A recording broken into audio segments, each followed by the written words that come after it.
Hi, I'm Steve Uriegas. This is my art. It's pronounced Uriegas. Uriegas.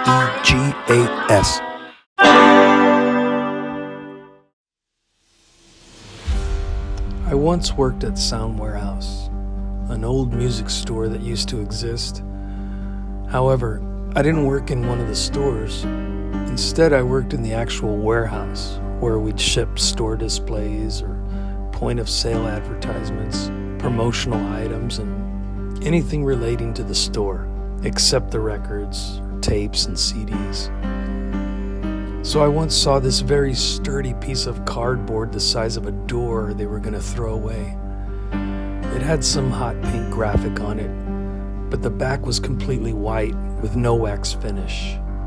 So I had this idea to draw something all over it and cover one of my doors with it. But that never happened. I never finished it.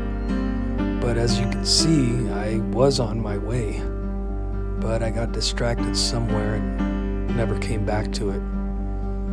It's interesting to see it now and wonder where I was on my art journey back then.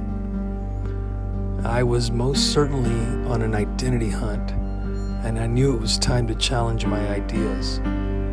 Instead of focus and conviction, I was more carefree with my creative abilities and not exactly sure of how to purposefully use this intrinsic skill. Instead of complacency, I had very critical self-assessment, but I knew there was a certain virtue in finding myself.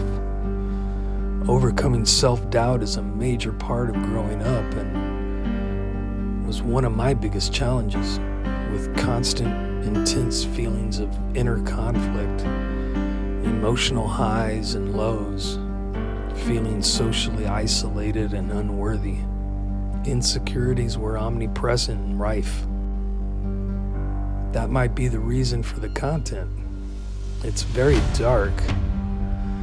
I wouldn't say disturbing or macabre, but dark. Even still, it was dark, but it was fun. And it's also easy to mix a little comedy with the morbid. Plus, I wasn't sure if I wanted that sort of subject matter to follow me around for years to come. It didn't really match my style, and it didn't buck the status quo, which was something I've always been interested in. I could already recognize I was on the path of not caring what other people think. Those were the days of no direction. Still, I didn't want to trade dignity and authenticity for mere praise and acceptance. So I redirected my artistic interest and never really came back to this type of art, except for doodling. But it sure did play a significant part in my pilgrimage and the creations that would later manifest.